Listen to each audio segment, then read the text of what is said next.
Welcome back or to the channel for the first time. Before we get started, I just want to say I'm not a 5-stack sweat lord. We're ready. I'm just a dude playing Ides of March and Ready or Not solo with NPCs that are allergic to cover, if you know what I mean. But even with that clown squad, I managed to pull an S rank on this map. Now, it's not a perfect run, it's not a speed run meta, but something you can actually copy if you're playing solo. So in this video, I'm going to walk through my S run step by step. If you just want a realistic path to S rank on Ides of March with bots, get ready. Without further ado, let's hop in, bully some AI, and turn this from a full-on coping session into a scuffed but solid S rank run you can actually steal. Alright, so loading into Ides of March, today we're going to be doing the residential stairwell. Personally, I think that provides the most cover right off the bat and allows you to kind of work your way in without being exposed from all angles, honestly. And so the first thing I do is move with the bots and kind of use them as cover because, obviously, if anyone's going to take a shot, I want it to be the clankers, not me. And this level loves throwing enemies right on the other side of these early doors. And remember, for S rank, big things are simple. Don't shoot civilians, secure the evidence, don't let your whole squad turn into a body count. Time matters, but not enough to sprint face first into a shotgun. So we're going to clear this first section slow, lock down the angles, and then I'll show you the route I like to take. This is Talk. Our negotiator has lost contact with the suspects, and we believe they have set traps. Make entry. Exercise extreme caution. So, technically you could go right. It'll take you past like laundry room and some other stuff. But I like to go left here. I don't know, it just feels better to me. And to be 100% honest with you, We're ready. I don't typically open this room to the right until the very end. But I don't know. I was feeling froggy, so I decided to let the team handle it.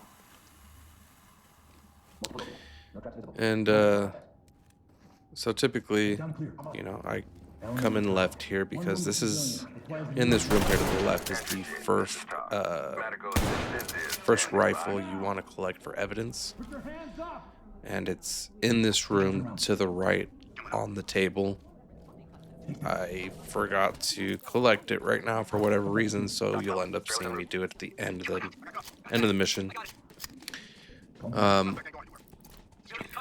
There's not always traps on the doors, but since these guys are some sort of paramilitary group, they do sometimes trap the doors. So just be aware of that. Just doing my diligence here, checking the rooms. Honestly, though, you really don't need to check those last two rooms. One of them's just a closet, the other one's a bathroom. And you might find a civilian there, but chances are you probably won't.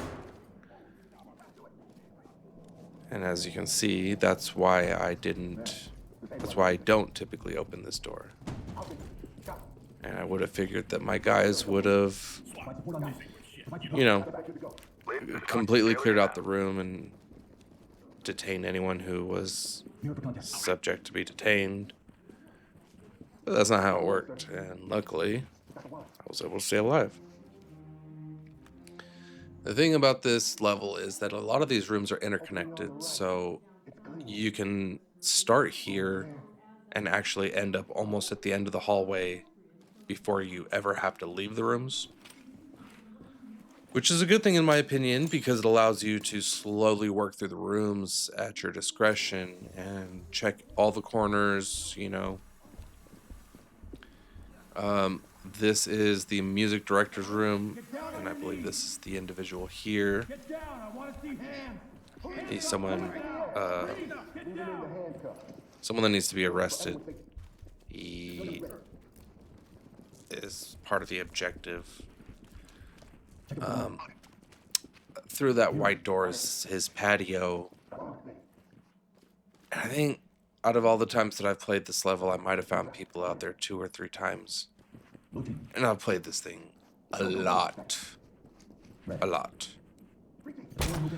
So I guess what I'm trying to say is check it if you feel like you need to, but probably not going to be anyone back there. Do check the rooms in here though, because you'll find people in the bathrooms and such hiding out, just trying to stay alive. So maybe I should have talked about this at the beginning of the video instead of now, but I'm gonna do it now anyways. As far as your team goes for this mission, I really like a pacifier for the benefit of the less than lethal stuff. The suspects have a higher chance of instantly surrendering. I like a negotiator because it's more likely that they'll comply. I like kickers just to get the doors down a little easier, and an intimidator, make them give up a little easier. But an armor, a veteran, or a paramedic would also be a great alternative. And so you'll see here once we breach this door, this is the end of the hallway from where we initially started. And then once you enter that room behind me on this one here, it'll take you all the way around the corner, and it will have you exit not at the first door that you saw me walk up to, not this one, but this next one on the right. It's kind of hard, you can't really see it from here, but it'll let you out there, which, you know, it basically clears the other half of the map. And I say basically because, I mean, there's another couple rooms you can clear out, but I don't always go that way because a lot of the time, by the time I clear that other wing, mission will be done. At this point, though, I'm not sure how many bad guys there are on this level, but I feel like there are more civilians than there are enemies. I don't know.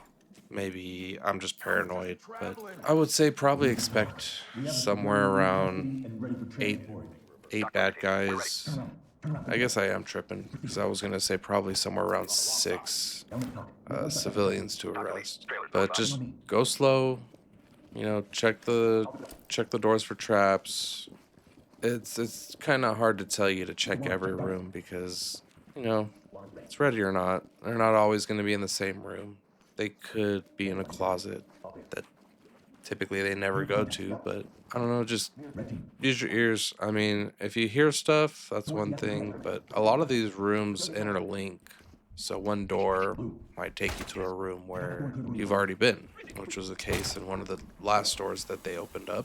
But as you can see, like, we went from one room to this next room, and this must be like the villa suite or whatever, because this is actually a huge room, let's just say. But once you get to this point, like I was mentioning a little bit ago, typically that's it, because, well, I got to backtrack a little bit. The center conference room or whatever that is, that one is always typically a little hot. So if you got to this point and you haven't hit that center room, that's probably where I would recommend to look for any other resistance.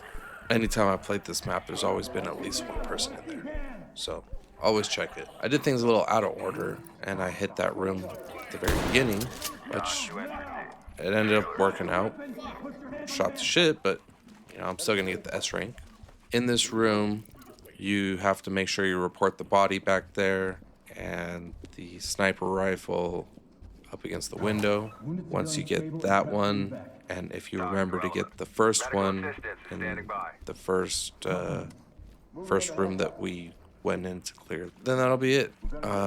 Your objectives are not a whole lot on this level, so take that for what you will. But as long as you take it slow, watch your corners, be aware of your surroundings, and find all the objectives, and look out for the occasional trap or two, you should be fine.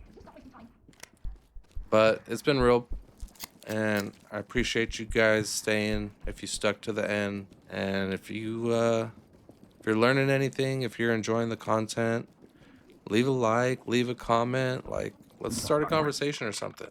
I appreciate you guys, and I'll catch you on the next one. Later.